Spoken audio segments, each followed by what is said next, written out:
ओम शांति। प्यारे भाई बहनों, आज आप सबको मम्मा की जीवनी के बारे में 7वां भाग। जैसे कि आप सब जानते हैं, जो पुराने भाई बहन हैं, बाबा के यज्ञ में बाबा के साथ बड़ी दादी का भी आगमन हुआ था।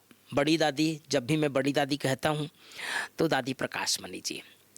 ये हमारा परम सौभाग्य भाई बहनों कि हमने बाबा और मम्मा को तो इन आँखों से नहीं देख पाया, लेकिन बड़ी दादी को जब भी हमने देखा, जब भी हम मिले, बाबा और मम्मा का मिश्रण रहता था। दोनों का जैसे उनके नयनों में हमें बाबा और मम्मा दिखाई देते थे। तो आज आप सबको बताने जा रहा हूँ कि बड़ी दादी का क्या अनुभव मम्मा के बारे में रहा। क्योंकि मुझे याद है जब 24 जून आता है और 24 जून को दिन मम्मा के बारे में दादी बहुत सुंदर सुंदर बातें शुरुआती दिनों की सुनाया करती थी, जो आजकल के नए भाई बहनों को शायद उसके बारे में पता ना हो। तो दादी क्या सुनाती है मम्मा के बारे में?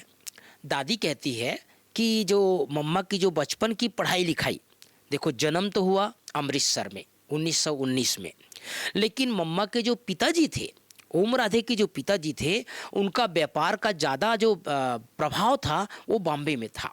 इसलिए मम्मा की जो लौकिक पढ़ाई, बचपन की पढ़ाई कहाँ हुई है? बॉम्बे में हुई है। तो मुंबई को जैसे बाबा कहते हैं ना भाई बहनों, वो माया नगरी है, तो माया नगरी का प्रभाव सबके ऊपर पड़ जाता है।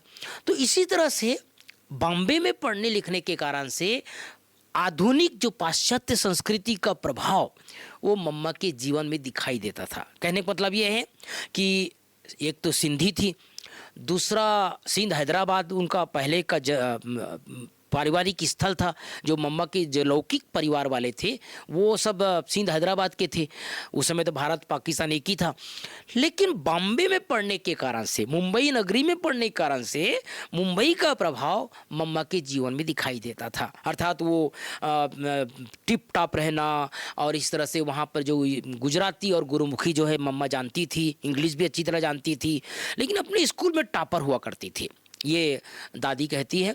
और उसके बाद जो है बाद में जब मम्मा के पिताजी का आकस्मिक निधन हुआ, जैसे मैं पिछले दिनों आप सबको बताया था, उनके पिताजी का व्यापार में घाटा हो गया, और घाटा होने के कारण से पिताजी का आकस्मिक निधन, अर्थात हार्ट फेल हुआ था, हृदयघात हुआ था, और उसके कारण से फिर मम्मा को पूरा परिवार के सहित, क्योंकि मम्मा के जो नानी थे या मम्मा के जो मामा थे, मामा जी थे, वो सब सिंध हैदराबाद में थे, और उसके कारण से मम्मा अपने पूरे परिवार सहित, अर्थात माँ अपनी बहन के साथ चले गए सिंध हैदराबाद।